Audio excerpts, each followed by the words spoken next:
and Klein-Fontaine, we contend that that is unconstitutional to the extent that they are relying on Section 235 of the Constitution. That Constitution must be amended. That section must be amended. Also, there is a clause in the Constitution which says South Africa belongs to all those who live in South Africa. We do not believe that. South Africa belongs to South Africans, black and white, but you must be a citizen of this country before you can say, I am a South African. You can't just visit here for 2 weeks and say, I happen to live here. I love Consentia. I love whatever area, and therefore I must benefit from the section or the constitution of this country. So we decided to create a special whippery to deal precisely with constitutional amendments.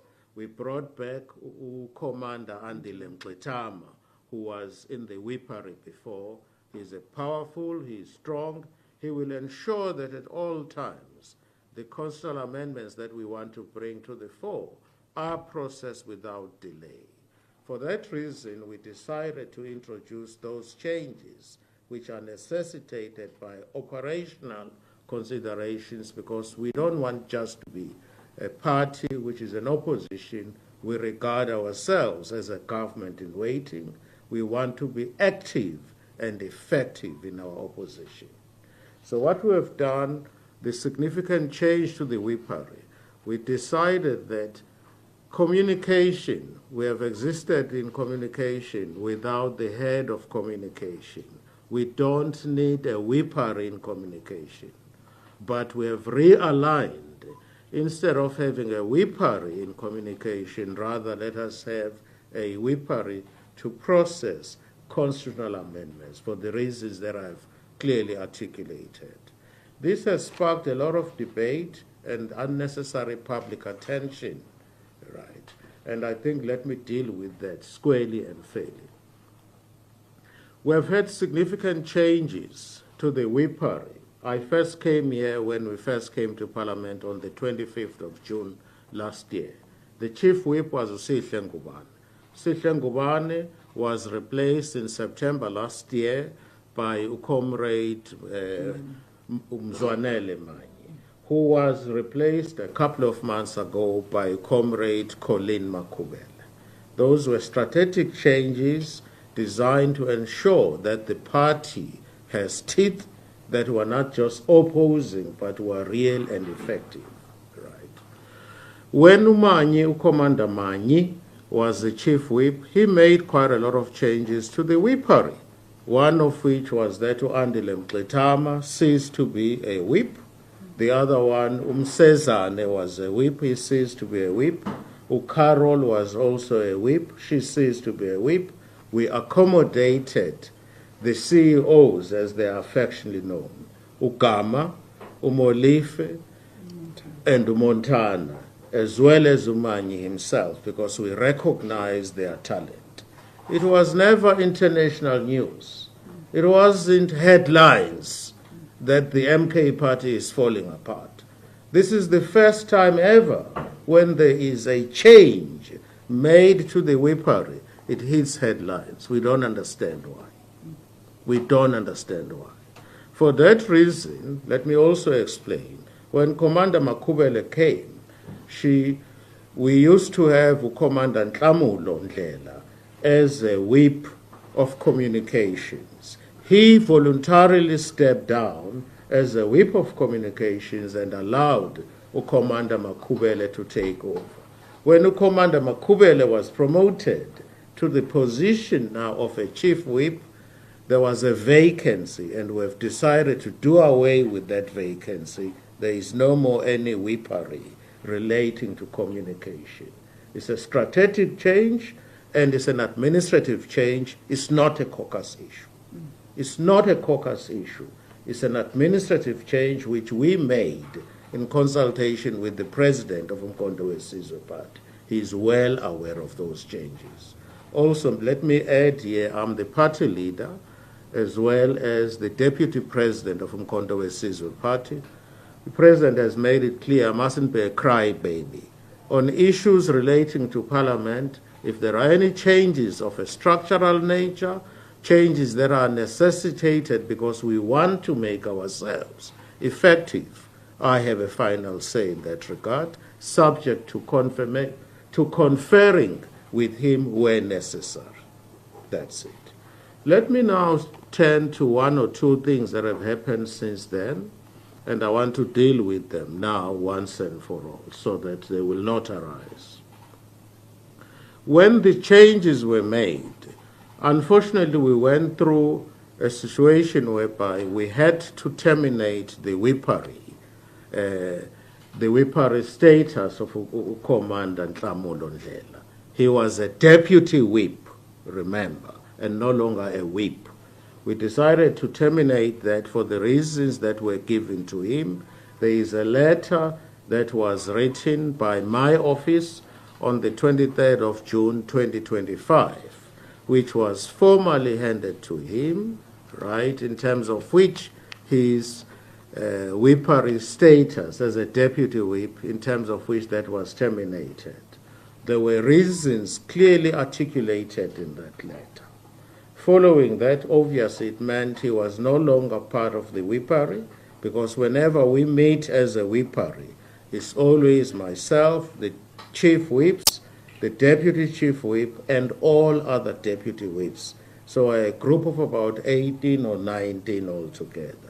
The result of terminating that meant he was no longer going to attend those meetings.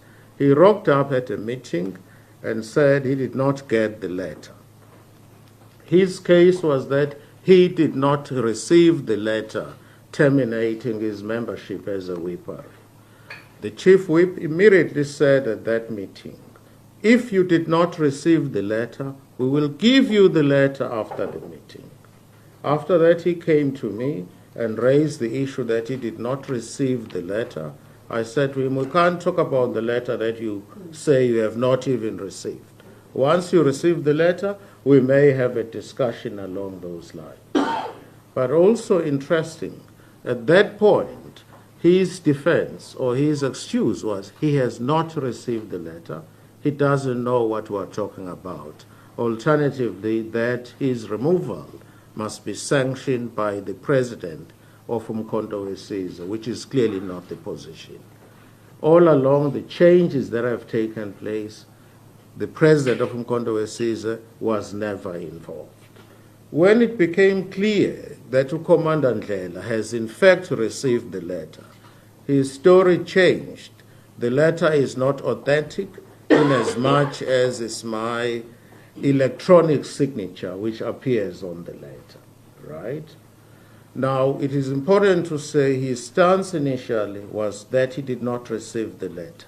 When it became abundantly clear that he has now received the letter, he changed to saying, no, this is not the signature of the parliamentary leader. If anything, this has been forged.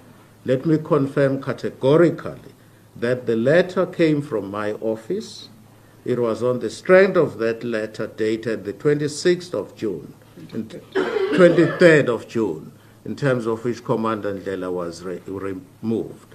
Interestingly, as he was busy saying he did not receive the letter, I got an SMS, a WhatsApp from my administrator, my PA, saying that, she still calls me Judge, saying that, Judge, here is proof that this was sent to Commander Ndlela on the same day. He carried on saying that he didn't receive it. He repeated those allegations in the last caucus that we had. The bottom line is that the letter was sent to him before I sent it to the president, advising him of the significant changes that had taken place. Furthermore, I can assure you, I'm the head of the party. I'm the party leader here in government. Here in parliament. If any complaint is made against any staff member or any MP, it's brought to me because I'm ultimately responsible. There is no letter, there is no petition in terms of which MPs are calling for the head of the chief whip. This is a figment of someone's imagination, quite frankly. I would have been the first person to receive that petition Obviously, if the petition is against me, I wouldn't expect MPs to give it to me.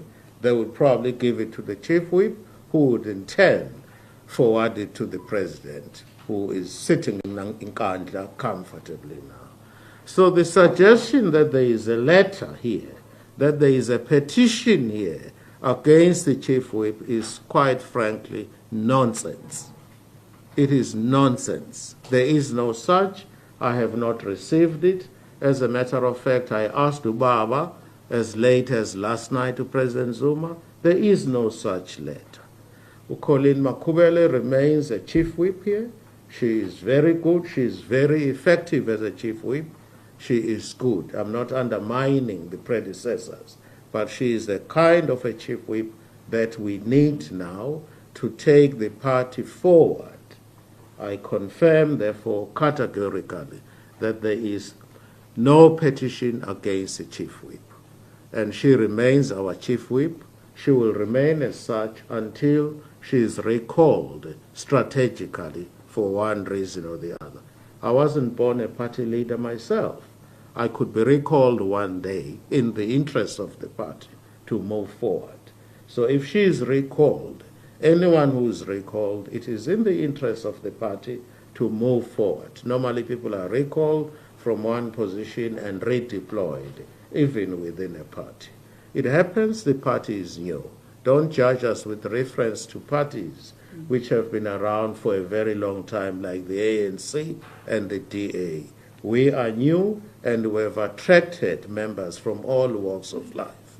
Others are coming with clean hands, others are coming with a bad motive. So changes are important, and they are inevitable. We don't redeploy people just simply because we don't like their faces, but people are redeployed for strategic reasons. I want to sum this up.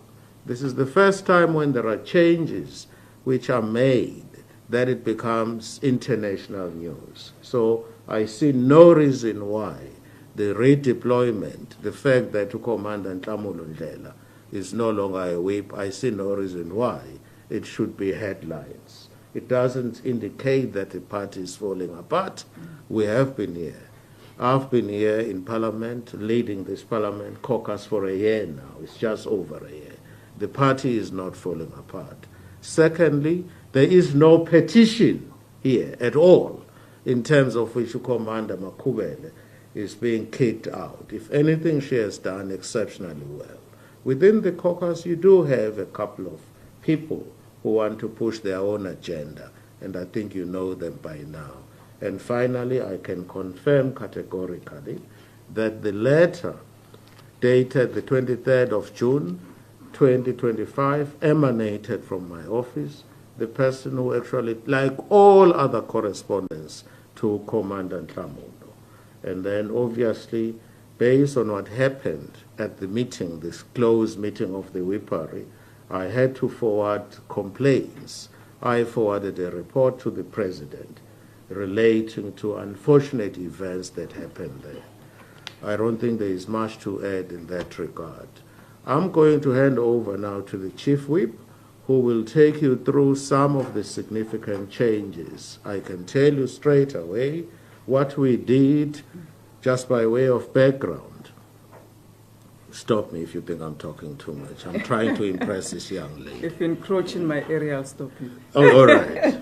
We've introduced some, thank you so much. We've introduced some significant changes. Again, we recognize the experience of those who are coming. And more water for the Chief Whip, please. Do you have water? We recognize this, the experience and expertise of those commanders. We call each other commanders, those who are coming. This is in line with what we have done before. There is absolutely nothing new. These changes are not a caucus issue. They are purely administrative. Just like if the president were to change the cabinet and do a cabinet reshuffle, he knows what he's doing. It doesn't become a matter which must be open for discussion to say, why is he doing this, why is he doing that? It doesn't work like that. So you will see that these significant changes are such that we call, remember Parliament functions largely by way of committees, right? Committees are clustered. For example, cluster number 1 is called Peace and Security Cluster. You have Justice, you have Correctional Services, we have so many other committees under Cluster 1. And our cluster whip is Commander Douglas, Wesley Douglas, who's a very good, experienced politician, but his qualification lies in economics. If I remember well, he has a master's degree in economics from Harvard. How many of you have ever seen Harvard? You will get there one day, maybe as visitors. You will get there. Well, I'm joking. Come on. Give me credit. I can also joke. I've never been to Harvard. I never studied at Harvard. You know why? Because if you look at top universities in the world, it's Cambridge, followed by Oxford, and then Harvard. Okay. That's just by way of joking. Let's just take that example. He's a cluster head, but he's training. He's an economist. Within that cluster, there is justice, right? So we decided let's just recognize the talent of people within that cluster. For that reason, Nhlamulo, who is an attorney, who is a lawyer, he will be the team leader or the portfolio leader. In other words, he would lead any discussion, any motion, any bill, anything to do with matters of justice. If there is a debate to do with judges' salaries, magistrates' salaries, anything to do with justice, he is responsible. Why? Because he is an expert in the area.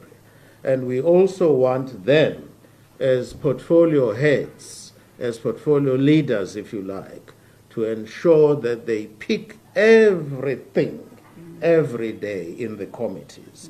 If something is newsworthy, we are going to be told by them. He will say, I've just attended this, it is newsworthy, let us formulate a position as a party in line with our election manifesto. In the past, we've been losing a lot, and a lot of the good work that we are doing here goes unnoticed, it falls within the cracks. So it is against this background that these significant changes have been introduced, and we also want each and every one of the MPs to have a role to play. All 58 of us are sitting in different committees, some of us in 2 or even 3 committees. We want to ensure that there is an even spread of work and every member's talent, skill, and expertise is recognized. With those few words, I would like to hand over now to my Chief Whip, who is going to take over and elaborate on some of the aspects that I have alluded to. Without much ado, over to you, Commander Makubele. Thank you. Thank you. Thank you so much, DP. And once again, good morning to the members of the media, my colleagues and fellow South Africans. Thank you for gracing us with your presence. And the purpose of today's briefing, DP has already alluded, really to answer some of the questions that have been bubbling in the media. But most importantly, we want to share with you our latest developments as a parliamentary caucus, some of the plans that we're focusing on. And as a new Chief Whip, I still consider myself new. It's only been a month. And I must say, a very stormy month, which culminated into this last week.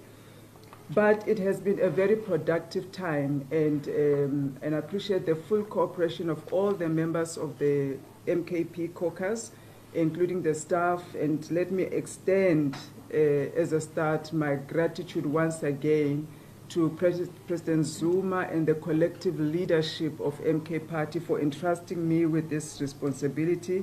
And thank you to the DP as well for his constant support and guidance in this role. I shared with you last time that as MK Party, we have defined our path to power. We've had our own strategic session where we have really delved down into what do we want to achieve in this upcoming year. And you will know that our year, first year of existence as MK Party, We celebrated that 16th December. And between now and the next 16th December, we really want parliamentary caucus to have an impact. We want our constituencies, our grassroots to feel our presence in parliament, and hence these changes that DP has been talking about on the committees. We are going to introduce to you today, and very excited about it, our portfolio leaders.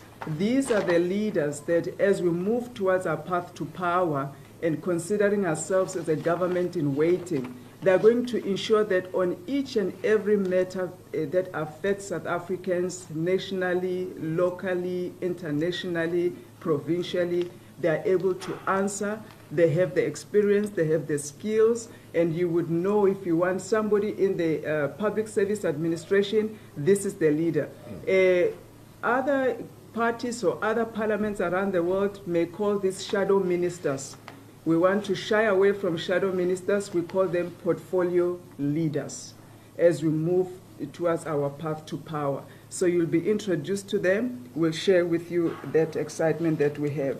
And this is brought about, of course, by the introduction of our 9 last remaining members that joined us about a week ago, who have really hit the ground running, and they've brought in wealth of experience. They're bringing in their expertise, and integrating them into the team has really enriched the caucus and the perspectives and the views that we're going to be advancing in line with our people's mandate, and of course consistent with our constitution through the committees and the National Assembly. We are going to focus a lot on strengthening the parliamentary performance. This is very, very important for us, that our presence in each and every committee must have impact.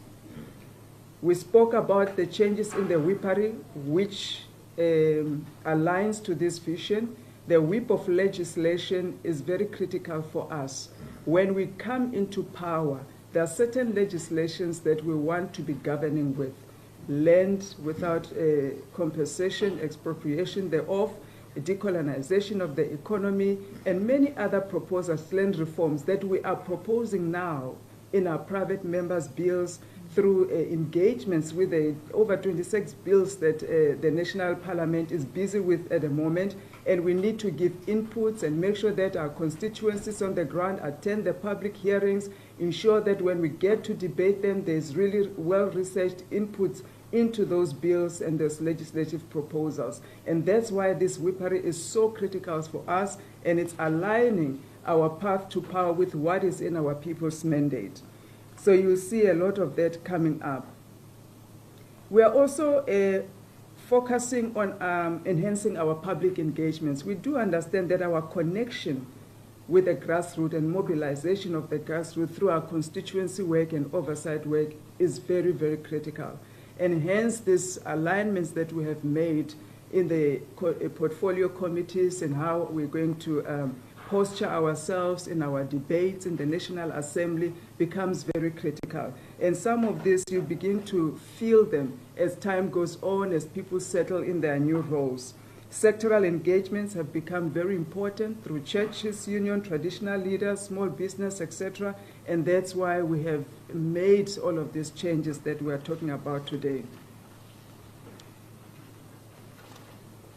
DP has spoken about the appointment of the new whippery and what has happened, so I'm not going to delve into that.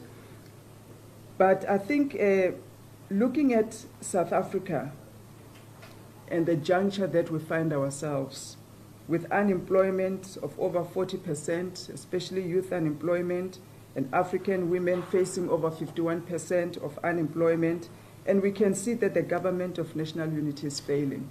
It's failing dismally. It's failing to address the deepening poverty, inequality, and joblessness. It has become important that a disciplined caucus, a focused caucus, is strengthened to be able to address and sharply deal with these failures on a daily basis through various portfolio committees and through the grassroots mobilization. That's really what we want to sharpen our focus on as we go into our second year as MK Party. Now, a lot of what we wanted to address with you, the DP has spoken to. But there remain one of the things that has been bubbling in the media concerning some pronouncements by, I don't know, some of the media stations that have been running with some stories of why I have been fired, or there's a call to fire me, or there's some letter that is purportedly out there signed by members of parliament. And DP has said there is no such letter. We haven't seen it. I haven't seen it. The caucus itself hasn't seen it. We're coming from the caucus. We're all shocked and disappointed to see this in the media. And it has created a shock in our caucus. It has dented our image as a caucus. And that's what we want to work to restore right now, and to ensure that something like this never, ever happens again in the manner that it has happened. It is regrettable indeed. Now, MK Party, it's 1 year old, and everybody that is in MK Party, including myself, we all come from various parties. Whether there are those that joined 16 December when the party started in 2023, or there are those like us who joined post the elections. All of us, we come from various parties that had various and different postures on many issues pertaining to their ideology or the economic policies or international policies, etc. Now, the vision that President Zuma has to unite African parties, he made it very, very clear when we met post the 2024 general elections. And some of the meetings happened at the Rock, some in various locations. The unification of African parties and black African politicians that are busy starting parties everywhere is so critical. And it cannot be stopped because we've got different perspectives on certain issues. We have to find a common ground on what matters to South Africans. And we have all agreed to rally behind the MK Party constitution, will rally behind the people's mandate. That means people like, I'll give an example. Let's say Joe Ndlela, who comes from the Patriotic Alliance, who have different views on economic policies, international policies, even the relations between Israel and Palestine. He's now with MK Party, aligning and abiding by the Constitution and the people's mandate. People like Bongani Baloyi, coming from the Democratic Alliance, have different views on many aspects, whether it's decolonization of the economy, whether it's land without expropriation, whether it's Russia-Ukraine war. They have come into the party and they've aligned to the vision of the party. People like Honorable Wes Douglas, he comes from the ACDP. There are various views as well and postures on what they believed, and they had shared different perspectives in those parties in various platforms. People like myself, I came from COPE, I came from my own party, Sarah, and we shared different views on even privatization of state assets. And we have decided to come together under the umbrella of MK Party, abiding by the people's mandate and the views and the postures and the ideology that is shared by MK Party and its membership collectively. And President Zuma appreciated that, and he has taken his time to thoroughly guide us on many aspects: Pan-African posture of MK, Israel-Palestine posture of MK, the economic policies of MK, what we believe in terms of land. As I said, the traditional leaders are very important to us and their rightful place within the Constitution and within our local government sphere. And those are some of the things that we are pushing vehemently in Parliament week after week, in terms of our motions, in terms of member statements, in terms of our debates. Even now in the budget debates, we are making sure that we locate some of those policies where they belong, and we argue our points according to that. So it was very malicious and mischievous to choose one aspect of a perspective that we have shared in our various political parties to drive a certain narrative that there are members of parliament that are not happy with Comrade Colleen Makubele, and therefore she will be fired. That is incorrect indeed. Now, I think, Deputy President, you have covered us in most of the big questions that needed to be answered. But lastly, let me say before we announce the portfolio leaders, which we are very, very excited about, and we will share with you their contact details. From now on, if you need to know anything in higher education, you will know exactly who to contact. If you've got any questions in tourism, you'll know exactly who will speak on that issue. One of the things that the DP has mandated myself to do, of course, together with the WIPAR and the caucus, is really to strengthen our governance as well within the caucus, the parliamentary caucus. So that's going to be the focus in the next few months, to make sure that we are aligning to the constitution of MK Party. We also align to the Parliament's expectation and the legislation that is set down by Parliament on how caucuses should be conducted and run in account.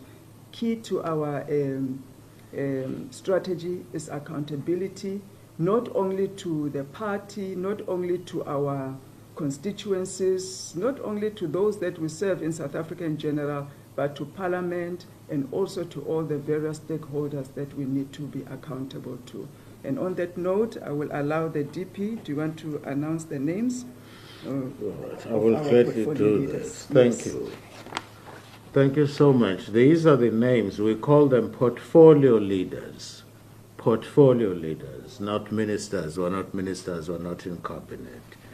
There are 36 of them altogether, and I'm sure we can share this with you. Firstly is agriculture. We have Uzwelakhe Mthethwa. That's the gentleman on Umqhele.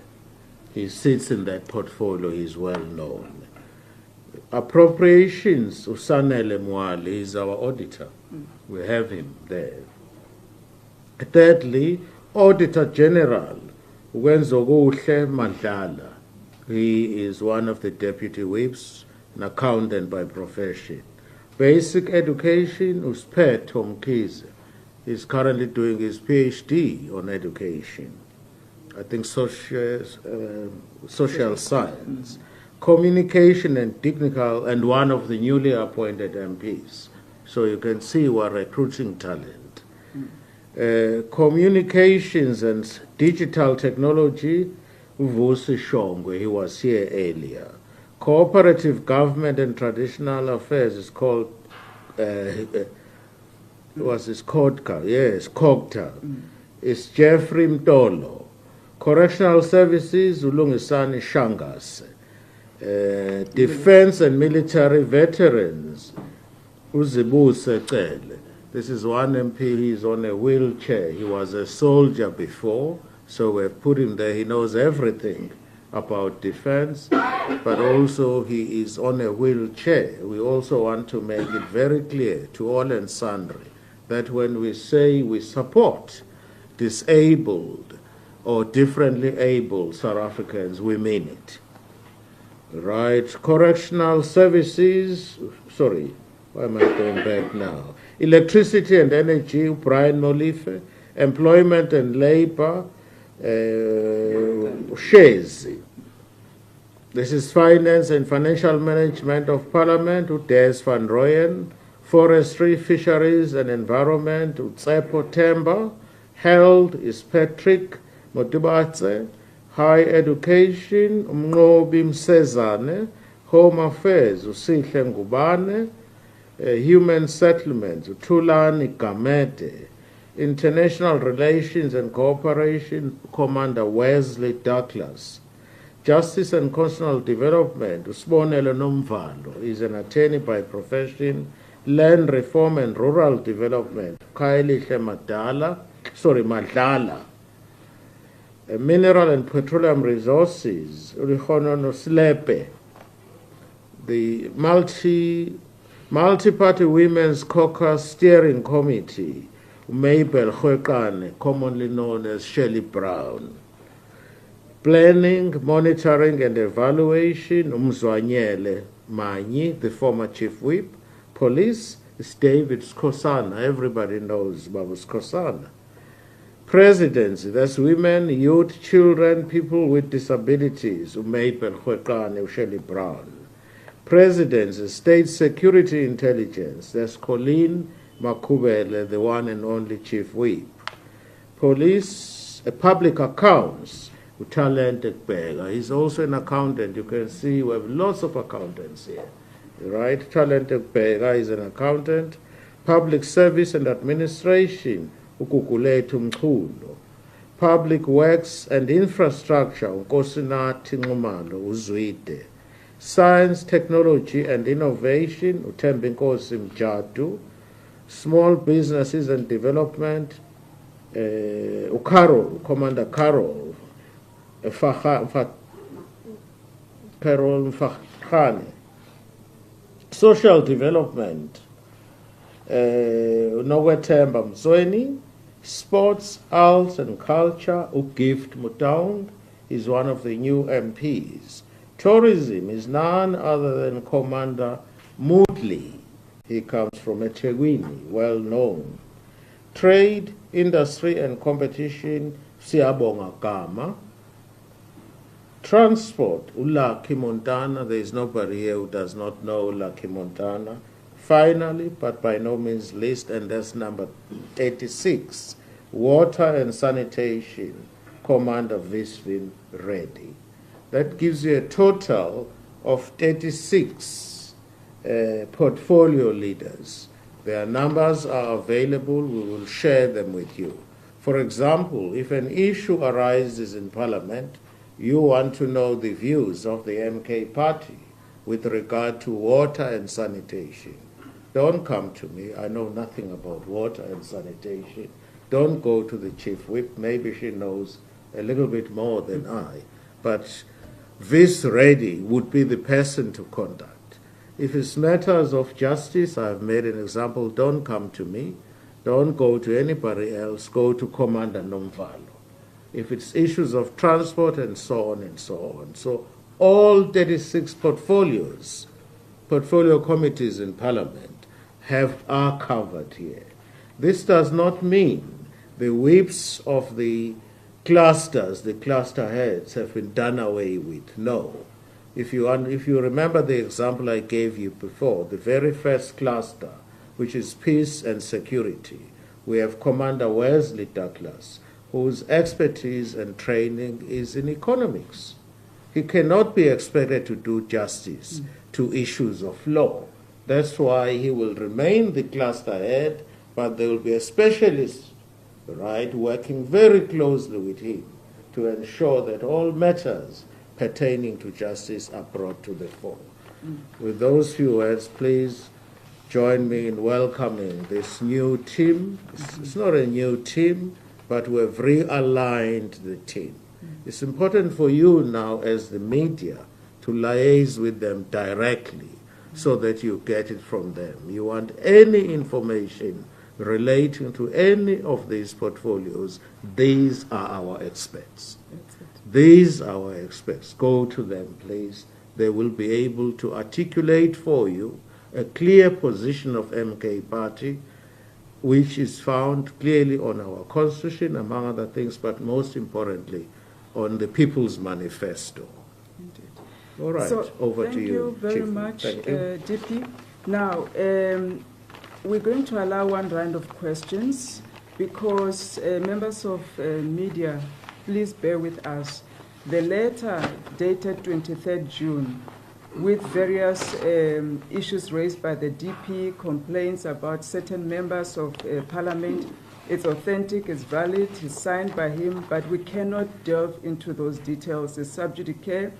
It was a letter between the Deputy President and the President that unfortunately leaked, so we're not going to be answering any questions concerning to that letter.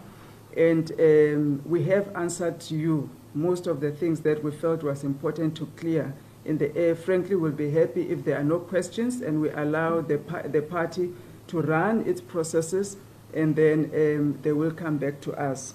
And then lastly, it's just to say the caucus remains intact, united in one purpose, to serve We are serving as comrades deployed by MK Party here in Parliament, or commanders deployed by MK Party here in Parliament. We're serving through this privilege of the National Assembly that has been afforded to us to serve and push the people's mandate.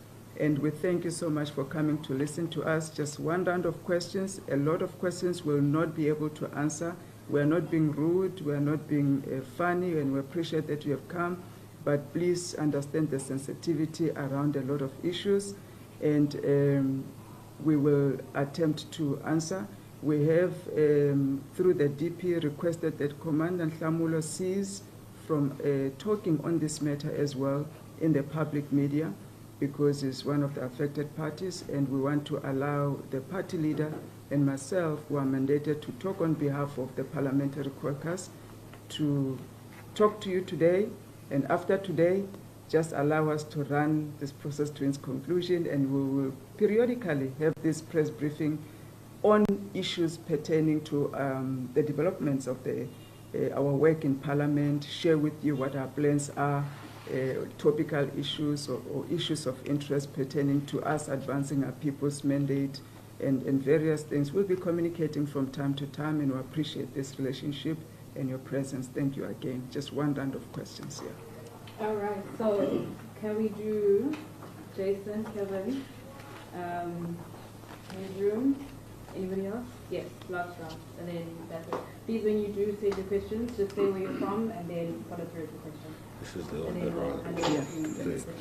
Anything to do with letters we've dealt with. Just a question to Dr. Tope, as Jason Felix and listening for. Has Mr. Nhlamulo, has he been removed from the party or just from the bookery? And has he been removed from his position as spokesperson? And if so, who has taken over that position? And then I just wanted to ask about the dysfunctionality or the perceived dysfunctionality in the MK, which you touched on. How do you plan to become more of a force of an opposition? Because, I mean, many experts and your colleagues in the National Assembly have said that the controversies with the party is not doing enough to be a constructive and a more of a force of an opposition. And just last bit, how many of the decisions and discussions that happens here or that takes place here in the parliamentary caucus, how many of that goes to President Zuma before we take a final decision? Thank you. Can I deal with that immediately? I'm quite able to deal with that. Thank you for those questions. The very last part, I'm a parliamentary leader and a leader of the caucus. My role is very simple. It's defined by law. It is to ensure that the strategic position, political position of a party, the buck stops with me on matters of politics. It is inevitable that there will be one or two things that I'm not so sure of myself, either because they are not covered in our People's Manifesto or it's a new matter altogether. I'll give you an example. When there was a debate relating to our soldiers in DRC, I knew the position of the party. But remember, those soldiers were deployed to DRC when President Zuma was still the president of this country. So I needed more information from him. And indeed, I engaged him extensively. He happened to be in Cape Town. I went to him. I said, I need your guidance here. These are my prima facie view. I've looked at the People's Manifesto. This is where we stand. But given that these soldiers were deployed by you to DRC, is there any further information that you would like to enlighten me on? And the position that was taken by MK Party was as a result of the discussion with him. His view was that we as South Africa, DRC is there because of the role that we have played as South Africans. When this is President Zuma now talking, when I deployed those soldiers, it was not to protect anybody's business, but it was because we needed to protect the DRC, which is very important in the African region, in the SADC region. And therefore, our position as MK Party was informed by that input by President Zuma. That's why our position was, leave the soldiers where they are, but they need to be. The army has not been funded properly. Our position was leave them in the DRC, but fund the army properly. So it was informed by the input. But I'm also a politician. I don't phone President Zuma every day. We're all politicians, all 58 of us here, plus 4 in the National Assembly, right? NCOP, I beg your pardon. So there will be times when we phone him, right? He doesn't get phoned by me every day, right? As far as running Parliament, I'm the party leader. The buck stops with me. Changes of an administrative nature are made by me, and then I would let the President know as a matter of courtesy, right? So I'm involved in those changes. You asked the question specifically about Commander Ndlela. Yes, he's still the national spokesperson of a party, but I made it clear that he's no longer part of the Wipari in terms of the letter that was written and communicated to him. Thank you for the question. The other question, sorry, was the perception by other parties that were not effective. Let me ask you this. We say, let me put this to you. If you are ineffective, you are just standing still, do you think a dog would bark at you? It's a question. You are standing still, you are not moving, you are not making any impact. Do you think a dog would bark at you? Let me answer for you. The dog would not bark at you. Look at the work that you have done. And these criticisms come from those parties that are disintegrating. They don't come from respectable parties. As MK Party, we are highly regarded in Parliament. We are disciplined. We are not there to swear at people. That's not our role. They can swear at us, but they are disintegrating. Right? If proof of that, we have won most of the by-elections where we participated. Some of these parties that you are talking about, we know them. They are disintegrating. They are yet to win a single ward in the country. They just rely on PRCs. So we are content. We are satisfied with the input that we have made before. We're not going to rest on our laurels and say, we're doing well. There's always room to improve. We are here to improve and improve on the quality of people, particularly those who are marginalized, particularly those who are poor. Wherever we go, people will say to me, we always see you on TV. Thank you so much for standing for us. So we get feedback from our people. They are happy with the input that we make in Parliament, considering that we're a new party and that all odds are against us. And thirdly, we started in Parliament 2 weeks after Parliament started last year. We came here on the 25th of June 2025. I'm saying with all due respect, look at who is criticizing us. Those are the parties that are falling apart, the party because their leaders are arrogant. They keep swearing at people every day. We don't do that. I'm reminded by what Babu Zuma always says. He always says, if a person calls you a dog, just look at him and laugh. Because you know you're not a dog. You have 2 legs, you don't have a tail. So to sum it up, we can always do more, and we intend doing more. This is why we're not resting on our laurels. This is why we're realigning the party, so that each and every one of the portfolio heads is going to assume the role of getting in touch with you and say, I'm going to debate this next week. Please come, Jason, if I may call you Jason. Please come, Jason, and be here, because I'm debating on this.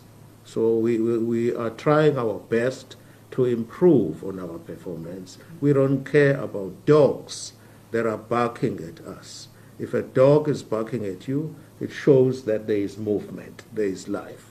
The dog will never bark at a corpse. Thank you. In fact, to build to what DP has said, we are one of the parties that in the committees of Parliament, we are hailed as bringing input that is well-researched, experienced, to an extent where some of our members are actually teaching members of Parliament there. What we may not have done well in is really to profile those committees on a daily basis, all of them, and showcase what our members are doing. And that's one of the areas where we are going to strengthen. But they recognize the talent that MK has. And we are one of the most well-represented parties in terms of representation. You look at the skill set that we've spoken about.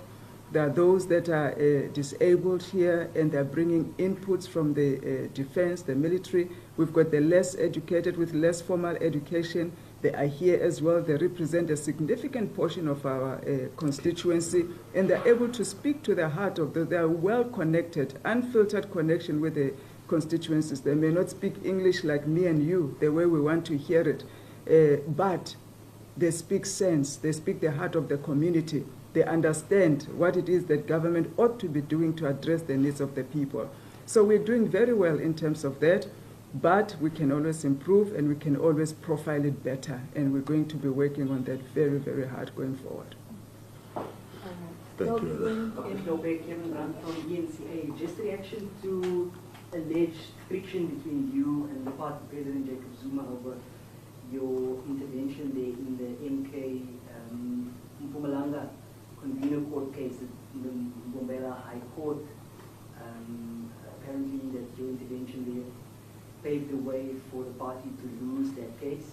Just reaction on the JSC now recommending the Judge President Dunstan Nhlamulo as the Deputy Chief Justice. I will tell you that quickly. Thank you very much. With regard to Mpumalanga, there is no animosity whatsoever between me and President Zuma, right, at all. I think that emanated from an affidavit that was submitted to court. And the animosity is created by the media. But he is reported as having said in the affidavit he was not aware of the legal team that I appointed to take over from there. So don't take it with respect out of context. That can never be regarded as,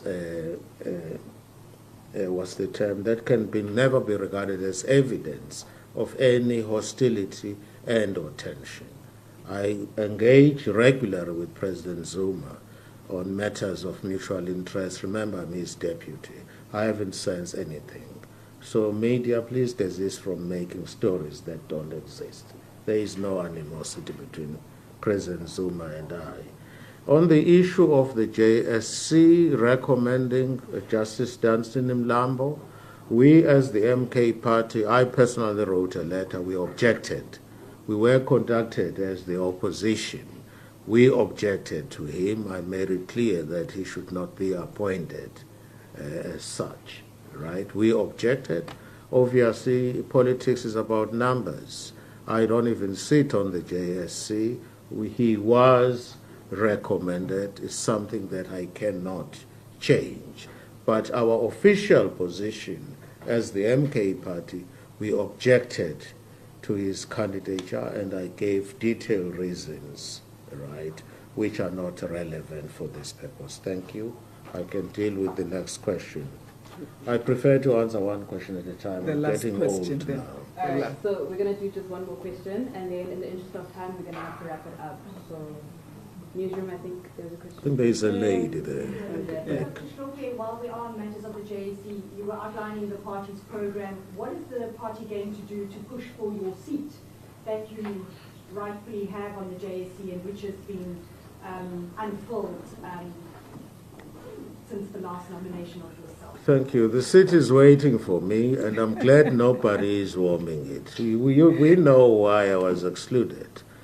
Remember what had happened. I came here, I was recommended, I was deployed by my party to the JSC. There was a political debate, right? Those who don't like my face lost the political debate. Having lost the political debate in the National Assembly, they ran to the courts and litigated.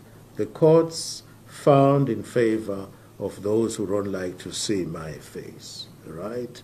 I'm glad there's nobody who's warming my seat, and as you correctly said, one day I'll go back to the JSC. So what we are doing now, we're appealing against that ruling, because our view is simply this. We have to respect separation of powers. Once Parliament has pronounced, it is wrong for the courts to upset that which Parliament has pronounced upon in a democratic process. The courts must respect what is the terrain or the province of Parliament. Parliament must similarly respect the terrain or the province of the judiciary. If anything, my case underscores, it highlights the problems with having a country run by the judiciary. What we have in South Africa, with respect, is no longer a country which is run by the 400 men and women in the National Assembly and 90 men and women in the NCOP. But the courts are now being run by the judiciary. There's a big difference between politicians and judges. As politicians who are elected, each and every one of us here represents 41 seats. We represent 41,000, I beg your pardon, 41,000 people who voted for us. The case is a classic illustration that if you are not careful and you give too much powers to the judiciary will make decisions that would conflict with the interest or the will of the people. Did you hold that view while you were a judge? Did I hold that view? Judges are not supposed to hold any political views. I never held any political views. I kept my views to myself. I'll give you an example. I've always believed that the land was stolen from us. I have never verbalized that until it became clear to me that I was on my way out of the judiciary. I kept my views as a judge. For example, there are so many judges who believe in the death sentence. There are judges who believe in the death sentence. I was never one of those. But it is wrong for a judge who is sitting to say, if I had the powers to impose death sentence here, I would have sentenced you to death. It doesn't work like that. When you're a serving judge, you obey the Constitution and the laws under which you are serving. And that discipline I've carried through. For example, in Mkhonto we Caesar, we're often labeled as a bunch of thugs or hooligans who are not. We are fighting constitutionally to amend the Constitution. We are not those who say if you see an empty piece of land, just occupy it. No. We are saying the problem is the law. It is Section 25 of the Constitution, which mandates compensation to those who stole our land. We must get 2/3 majority to change that, right? So we are fighting tyranny, if you like, within constitutional means, which is change the Constitution. That's where the problem is. There's a big difference between a thug and someone who fights within the law to achieve justice. That's exactly what I do. So in short, my case and the JSC is a clear illustration that if you give judges an inch, they will take a mile. If you give them if you give judges an inch, they will take a yard. If you give them a yard, they will take a mile.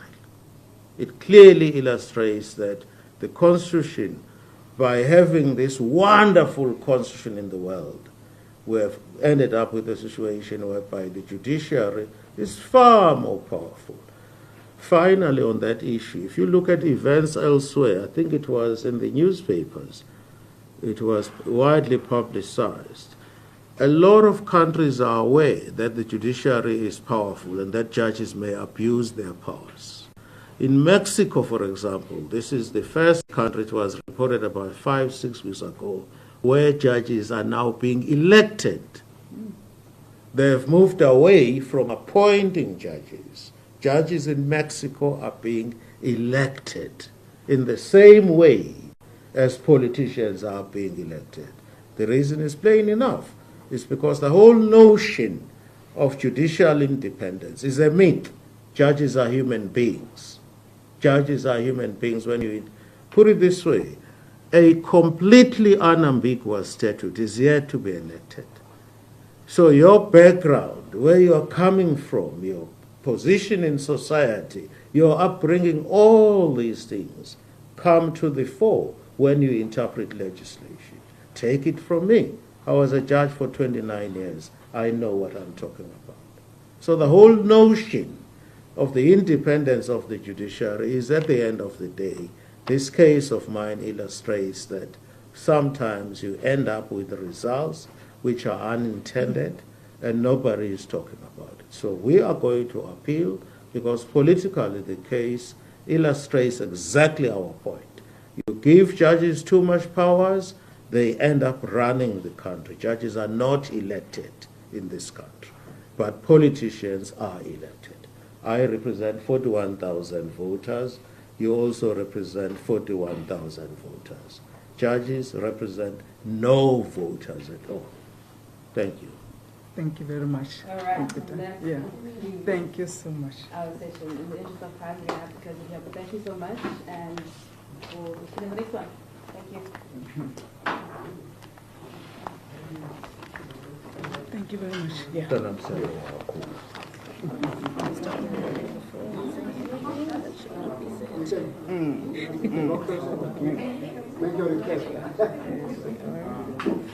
Done. Sarah. Let's go to the baby first. Thank you. Yeah. I think this case running. Oh, we better. This is you on the wobbly. I'll put this in my pocket.